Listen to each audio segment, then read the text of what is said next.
Okay, this is part 2 of lesson 100. Okay, I hope that you really were able to understand these rules at the top. If not, you need to go back and probably watch part 1 again and maybe even study some of the examples in the book and read what it tells you about those.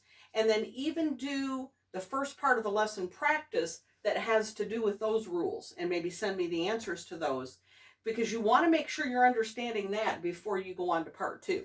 Okay? But part 2, we're going to deal with subtraction problems. You say, but our lesson is called adding integers. Yes, but in algebra, when we see a subtraction problem, we're going to change that to an addition problem.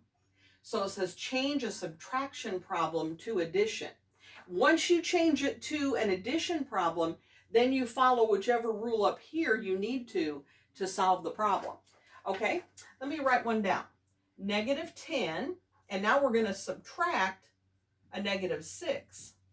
Okay, so this is negative 10 minus a negative 6. See, this is a subtraction problem. So we want to change it to addition. Okay, so we keep our negative 10. We're going to change it to addition. But because we change that to addition, we have to add the opposite of a negative 6. Do you remember the rule, how I taught you to figure out what the opposite of a number is? The opposite of a negative 6 would be what? Would be a positive 6, wouldn't it? Okay, so now we do this problem. Okay, now look up above and see which rule you think goes with this problem. Would it be rule 1, rule 2, or rule 3? Well, if you said rule 3, you would be correct, because we're adding a positive and a negative. See, we're adding a positive and a negative. So that's what you would use to solve this problem. You'd subtract the numbers. 10 minus 6 would be 4. And the largest number up here is 10, so our answer would be the negative.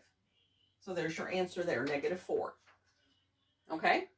So all we added to part 2 was changing a subtraction problem to addition and then following the rules above. Okay? Let me do one more with you. Okay? There's a little bit about this in your book as well. Okay, negative 12 minus a negative 3. Okay, again, that's subtraction. And in algebra, we want to change that to an addition problem. So negative 12, change it to addition.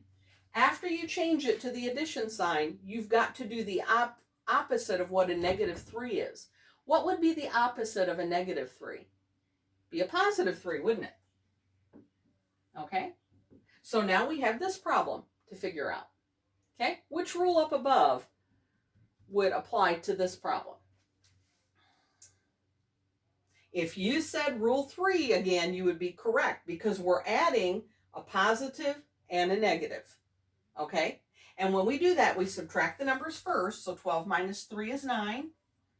Find your largest number, which out of the 3 and 12, 12 is the largest, and since it's negative, your answer is negative. Okay, all right, so that's what we added to part 2. All right, again, send me any questions you have, and then send me answers to your lesson practice. All right, do your best.